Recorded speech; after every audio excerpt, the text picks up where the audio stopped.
Hi Shogi fans, in the last video I've shown you Kubo and Habu's game where Kubo used Fujii's system. So I thought I wanted to make a video that features Fujii's system today, so here it is.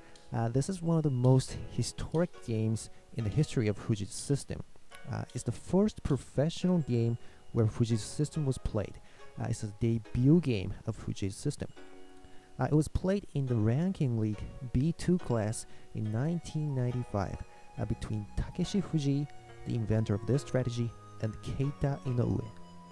7F, 8D, Rook 6H, 3D, and 6F. C6B. From here, Fujii's system's move starts 0 to 3H, King 4B, 4F, King 3B, and 3F. Fujii makes a piece structure that is similar to a high Mino castle, without moving his king, keeping his king in the initial position. And here Inoue plays bishop to 3c, so he's obviously going straight ahead for static-rook-anaguma. Well, for the static rook side, building a static-rook-anaguma is a really good way to deal with ranging rook. So in those years, static rook side always went for building Anaguma castle straight ahead, just like we're seeing here. Now black plays 1F, and 8E, bishop 7G, and king 2B, and 0 to 7H. Okay, 5D, silver 6G, gold 5B from the right, and knight to 3G. Okay, now here, Inoue, seeing this strange piece structure for the first time, perhaps not thinking enough about what Fujii's intention is all about, he went right ahead to building an Anaguma castle by lands to 1B. Okay, but the thing is, this Fujii's system is specially designed to destroy static rook's Anaguma if static rook's side start going for Anaguma without deep thought. So here, Fujii's system immediately starts attacking, and black played 0 to 5F. Well, and by the way, this is only one of the attacking patterns of Fujii's system. Fujii's system has many variations, many ways of attacking against the Anaguma. So this is one variation. So now black is threatening to move this silver to here in the next move, attacking this pawn. So white has to do something about it. He played 5e, silver runs to 4e, attacking the pawn in 3d, but rook to 8d, protecting that pawn. But now black goes ahead, pawn to 3e, a mysterious pawn sack here, and keeps on going, knight to 2e, attacking the bishop. Now at this position, Inoue might be realizing that he's already in a big trouble. Normally the bishop would run, for instance, 2d, but if he does that, pawn 6e, opening the bishop's diagonal, preparing for this really great move, bishop to 5e, making a powerful check. And you see here covers the square, knight covers the square, and the king cannot run to here.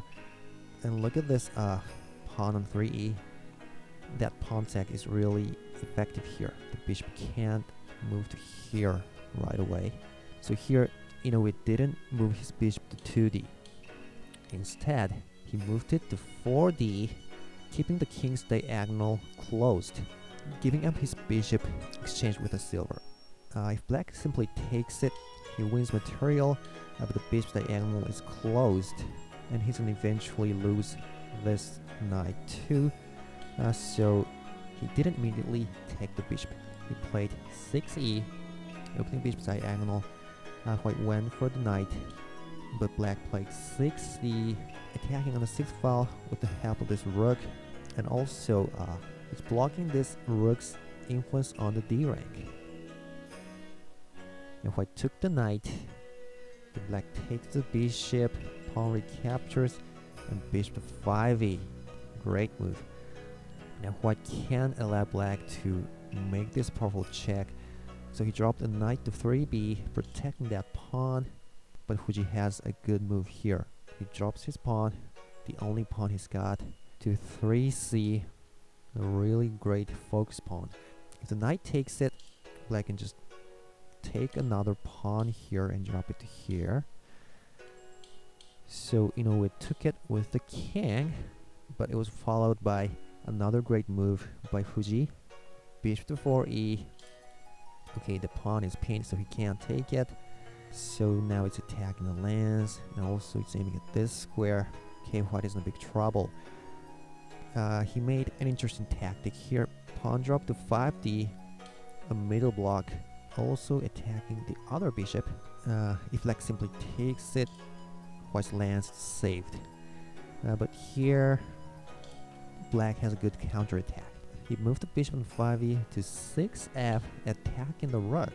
So what is happening here is a double attack on the rook and the lance. So Inoue decided to save the lance here, giving up the rook. Because after black takes the rook, now the pawn on 4d is not pinned, so he can take the bishop. Well, but it's definitely good for black. Black can now just take the pawn on 6c, and the thing is, at this position, white resigned. It was only 47 moves. Whichever piece white takes the pawn with, black will win by dropping rook in the next move. So, it was a really great game where Fujii's system worked in a marvelous way. So this was the dramatic debut game of Fujii's system. Many kinds of static rook's countermeasure against Fujii's system is now developed these days, so it's not going to work as easy as we've seen here right now. But on the other hand, Fujii's system has been also improved and refined, so it's still a very good strategy against static rook's anaguma. So hope you enjoyed the video, and we'll see you next time.